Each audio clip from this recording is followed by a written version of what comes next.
সাম্প্রতিক বছরগুলোতে ভারত এবং বাংলাদেশের সামাজিক যোগাযোগ মাধ্যমে আলোচিত একটি বিষয় হল ভাগোয়া লাভ ট্র্যাপ বা গেরুয়া প্রেমের ফাঁদ।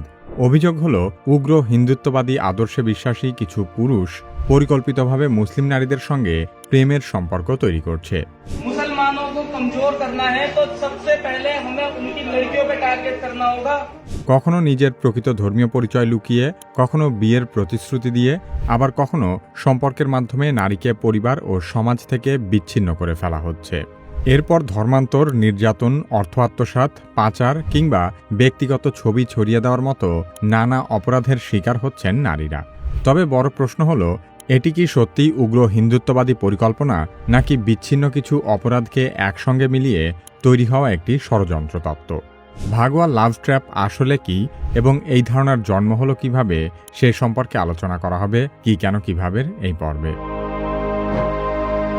ভাগোয়া শব্দের অর্থ গেরুয়া রং। ভারতের সাম্প্রতিক রাজনীতিতে এই রং হিন্দুত্ববাদী জাতীয়তাবাদের প্রতীক হিসেবেও ব্যবহৃত হয়। সেই জায়গা থেকেই ভাগোয়া লাভ ট্র্যাপ শব্দটির বাংলা অর্থ দাঁড়ায় গেরুয়া প্রেমের ফাঁদ। এই ধারণা অনুযায়ী উগ্র হিন্দুত্ববাদী কোনো পুরুষ মুসলিম নারীর সঙ্গে পরিকল্পিতভাবে প্রেমের সম্পর্ক গড়ে তোলে। প্রয়োজন হলে তারা মুসলিম নাম এবং পরিচয় ব্যবহার করে, ইসলামের কিছু নিয়মকানুন শেখে এবং নিজেকে মুসলিম হিসেবে বিশ্বাসযোগ্য করে তোলে। এরপর সম্পর্ক গভীর হওয়ার পর নারীকে বিয়ে, ধর্মান্তর কিংবা পরিবার ছেড়ে চলে যাওয়ার জন্য চাপ দিতে থাকে।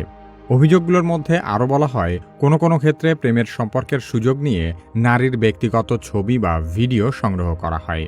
পরে সেগুলো ব্যবহার করে নারীদের ভয় দেখানো, শারীরিক সম্পর্ক স্থাপনে বাধ্য করা, অর্থ আদায় কিংবা ইসলাম ধর্ম ত্যাগ করতে চাপ দেওয়া হয়। কোনো নারী সম্পর্ক থেকে বেরিয়ে আসতে চাইলে সামাজিক মাধ্যমে তার ছবি প্রকাশ কিংবা পরিবারের কাছে ছবি পাঠিয়ে দেওয়ার হুমকিও দেওয়া হয়।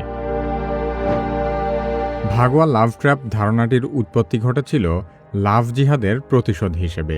ভারতের বেশ কিছু হিন্দুত্ববাদী সংগঠন দীর্ঘদিন ধরে অভিযোগ করে আসছে যে মুসলিম পুরুষরা পরিকল্পিতভাবে হিন্দু নারীদের প্রেমের ফাঁদে ফেলে বিয়ে করে, তারপর তাদেরকে ইসলাম ধর্ম গ্রহণে বাধ্য করছে। এই অভিযোগকে হিন্দুত্ববাদীরা লাভ জিহাদ নামে প্রচার করতে থাকে। हमारी बहनों को लव जिहाद में फंसाया जा रहा है, तो उनको जागरूक करना अपने धर्म के प्रति। जैसे वो पहले हम पे शासन करते हैं, अब भी करना चाहते हैं। इसी माध्यम से हमारी बेटियों को फुसला के उनसे बच्चे पैदा करके हमारी जनसंख्या को कम करके।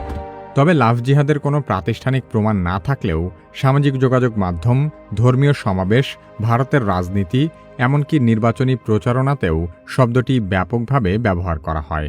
কট্টর হিন্দুত্ববাদীরা অভিযোগ করে যে ভারতের মুসলিমরা প্রাতিষ্ঠানিকভাবে হিন্দু নারীদের বিরুদ্ধে লাভ জিহাদের ডাক দিয়েছে, কিন্তু এরকম প্রকাশ্য কোনো প্রমাণ পাওয়া যায়নি। অথচ ঠিক এর বিপরীতে উগ্র হিন্দুত্ববাদী বিভিন্ন সংগঠন প্রকাশ্যেই হিন্দু যুবকদেরকে মুসলিম নারীদের বিয়ে করার জন্য উৎসাহিত করছে। उतना लड़कियां भरने के लिए भी हमको मुसलमानों की 40 लाख लड़कियां चाहिए होगी, तब जाके हमारा लड़का लड़कियों का जो रेशो है वो सेट हो जाएगा। তার মানে প্রথমে মুসলিমদের বিরুদ্ধে লাভ জিহাদের কাল্পনিক অভিযোগ আনা হয়, এরপর হিন্দুত্ববাদীরা নিজেরাই প্রকাশ্যে ভাগোয়া লাভ ট্র্যাপের ঘোষণা শুরু করে। ভাগোয়া লাভ ট্র্যাপ কথাটি 2020 সালের মাঝামাঝি থেকে সামাজিক যোগাযোগ মাধ্যমে বিশেষভাবে পরিচিত হতে শুরু করে। এই আলোচনা তৈরি হওয়ার পেছনে কিছু উগ্র হিন্দুত্ববাদী সংগঠনের প্রকাশ্য বক্তব্য ভূমিকা রেখেছে। 2017 সালে রাষ্ট্রীয় স্বয়ংসেবক সংঘ বা আরএসএস এর সহযোগী সংগঠন হিন্দু জাগরণ মঞ্চ মেয়ে বাঁচাও বউ আনো নামে একটি প্রচারণা শুরু করে। এই ক্যাম্পেইনের আওতায় তারা মুসলিম নারীদেরকে হিন্দু রীতিতে বিয়ে করতে এবং সামাজিক ও আর্থিক সহায়তা দেওয়ার ঘোষণা করে। হিন্দু পুরুষরা মুসলিম নারীদের বিয়ে করার জন্য ধর্মান্তর বাধ্যতামূলক নয় বলেও তারা প্রচার করতে থাকে। হিন্দু জাগরণ মঞ্চ তখন 2100 দম্পতির বিয়ের আয়োজনের পরিকল্পনার কথাও জানিয়েছিল। তারা বিষয়টিকে হিন্দু মুসলিম জনসংখ্যার ভারসাম্য রক্ষার কৌশল হিসেবে উপস্থাপন করে। 2023 সালের মার্চে গুজরাটে রামনবমীর একটি অনুষ্ঠানে হিন্দুত্ববাদী বক্তা কাজল হিন্দুস্তানি হিন্দু পুরুষদের মুসলিম নারীদের বিয়ে করার বহু সুবিধা তুলে ধরেন। তার বক্তব্য ঘিরে উত্তেজনা ছড়িয়ে পড়লে পরবর্তীতে তাকে গ্রেফতার করা হয়। একই বছরের জুনে হিন্দু ধর্মসেনা নামের একটি ডানপন্থী সংগঠন ঘোষণা করে, কোনো হিন্দু পুরুষ যদি মুসলিম নারীকে পালিয়ে বিয়ে করে তবে তাকে 11,000 রুপি পুরস্কার দেওয়া হবে। मुस्लिम युवती के साथ शादी करेगा तो अखिल भारत हिंदू युवा मोर्चा के किसी भी जिला कार्यालय पर जाकर के 2.5 लाख का चेक और 6 महीने उनके रहने की व्यवस्था, उनके खाने की व्यवस्था और उनके पूरे सुरक्षा की जवाबदारी अखिल भारत हिंदू युवा मोर्चा लेगा। তারপর থেকে হিন্দুত্ববাদী সংগঠনগুলোর উদ্দেশ্য নিয়ে স্বাভাবিকভাবেই গুরুতর প্রশ্ন উঠতে থাকে। এছাড়াও ভারতে ঘটে যাওয়া বিভিন্ন প্রেক্ষাপট থেকে অন্তত এতটুকু পরিষ্কার হয় যে মুসলিম নারীদের বিয়ে করাকে উগ্র হিন্দুত্ববাদী রাজনৈতিক উদ্দেশ্যের অংশ হিসেবে প্রকাশ্যেই উৎসাহিত করা হয়। ভারতের পর বাংলাদেশেও ভাগোয়া লাভ ট্র্যাপ নিয়ে আলোচনা শুরু হয়। দেশের বিভিন্ন অঞ্চলে হিন্দু পুরুষরা মুসলিম নারীদের প্রেমের ফাঁদে ফেলে বিয়ে করে লাখ লাখ টাকা আত্মসাতের ঘটনা সংবাদ মাধ্যমে উঠে আসতে থাকে। গাজীপুরে ১৩ বছর বয়সী এক মাদ্রাসা ছাত্রীকে কয়েকজন হিন্দু যুবক অপহরণ করে লাগাতার ৩ দিন ধর্ষণ করে। এরকম একটি ঘৃণ্য ঘটনা বাংলাদেশের গণমাধ্যমগুলো খুব বেশি প্রচার করেনি। অথচ মাদ্রাসা ছাত্রীর জায়গায় যদি সংখ্যালঘু সম্প্রদায়ের কোনো নারী থাকত তাহলে সেটি নিয়ে ভারতেও তুলকালাম বেঁধে যেত। এছাড়া সামাজিক যোগাযোগ মাধ্যমে হিন্দু পুরুষদের বেশ কিছু গ্রুপে মুসলিম নারীদের নিয়ে অশালীন মন্তব্যের বহু অভিযোগ আছে। কিছু হিন্দুত্ববাদী গ্রুপের মুসলিম নারীদের সম্পর্কে যৌন ও সাম্প্রদায়িক বিদ্বেষমূলক মন্তব্যের স্ক্রিনশটও প্রকাশ্যে এসেছে। শ্রীশান্ত রায় নামের এক বুয়েট শিক্ষার্থী রেডিট সহ বিভিন্ন সামাজিক যোগাযোগ মাধ্যমে ইসলাম ও মুসলিম নারীদের নিয়ে কুরুচিপূর্ণ মন্তব্য করত। অবাক করা বিষয় হল, ছদ্মনাম ব্যবহার করা একটি অ্যাকাউন্ট থেকে শ্রীশান্ত রায় স্বীকার করে যে সে তার একজন মুসলিম সহপাঠীকে ধর্ষণ করেছে। টঙ্গীর একটি মসজিদের খতিব ইসকন ও ভাগোয়া লাভ ট্র্যাপ নিয়ে সচেতনতামূলক বক্তব্য দেওয়ার পর হিন্দুরা তাকে হুমকি দিতে থাকে। পরবর্তী সময়ে তাকে অপহরণ করা হয় এবং পঞ্চগড় থেকে খতিবকে অচেতন অবস্থায় উদ্ধার করা হয়।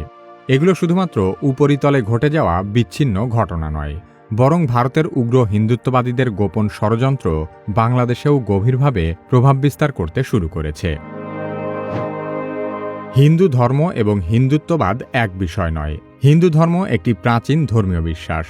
অন্যদিকে উগ্র হিন্দুত্ববাদ হল এমন একটি রাজনৈতিক মতাদর্শ যেখানে ভারতকে প্রধানত হিন্দুদের রাষ্ট্র হিসেবে প্রতিষ্ঠা করার স্বপ্ন দেখা হয় এবং ভারতে বসবাসকারী ধর্মীয় সংখ্যালঘু, বিশেষ করে মুসলমানদের নির্মূল করার ইচ্ছা পোষণ করা হয়।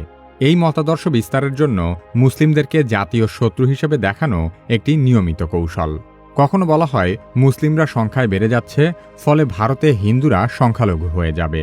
কখনো ঐতিহাসিকভাবে মুসলিম শাসকদের কলঙ্কিত করা হয়, সেই সাথে মুঘল শাসকদের হিন্দু নিধনকারী হিসেবে প্রচার করা হয় এবং ঐতিহাসিক প্রায় সকল মসজিদকে ঘিরেই অভিযোগ করা হয় যে সেগুলো অতীতের হিন্দু মন্দির ভেঙে তৈরি করা হয়েছে। বাংলাদেশেও ধর্মীয় সহিংসতা তৈরি করার জন্য ভারতীয় হিন্দুত্ববাদীরা একইভাবে কাজ করে যাচ্ছে। আর বাংলাদেশে গোপনে সেই এজেন্ডা বাস্তবায়নের অংশীদার হল বহুল আলোচিত সমালোচিত হিন্দুত্ববাদী সংগঠন ইসকন। ইসকনের প্রধান আদর্শ শ্রীকৃষ্ণ ভক্তি তথা ভক্তিযোগের মাধ্যমে মানুষের আধ্যাত্মিক উন্নতি সাধন করা।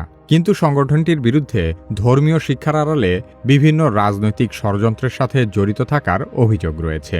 ইসকনের কাজ কি এবং ইসকন কিভাবে বাংলাদেশে হিন্দুত্ববাদী ষড়যন্ত্র বাস্তবায়ন করছে সে সম্পর্কে বিস্তারিত জানতে চাইলে কি কেন কিভাবের এই ভিডিওটি দেখতে পারেন। আপনি যদি কি কেন কিভাবের মতো স্ক্রিপ্ট, ভয়েস ওভার এবং ভিডিও এডিট করতে চান তাহলে কি কেন কিভাবে একাডেমির কন্টেন্ট ক্রিয়েশন মাস্টারি কোর্সে ভর্তি হতে পারেন। ভিডিও ডেসক্রিপশন ও পিন কমেন্টে কোর্সের লিংক দেওয়া আছে।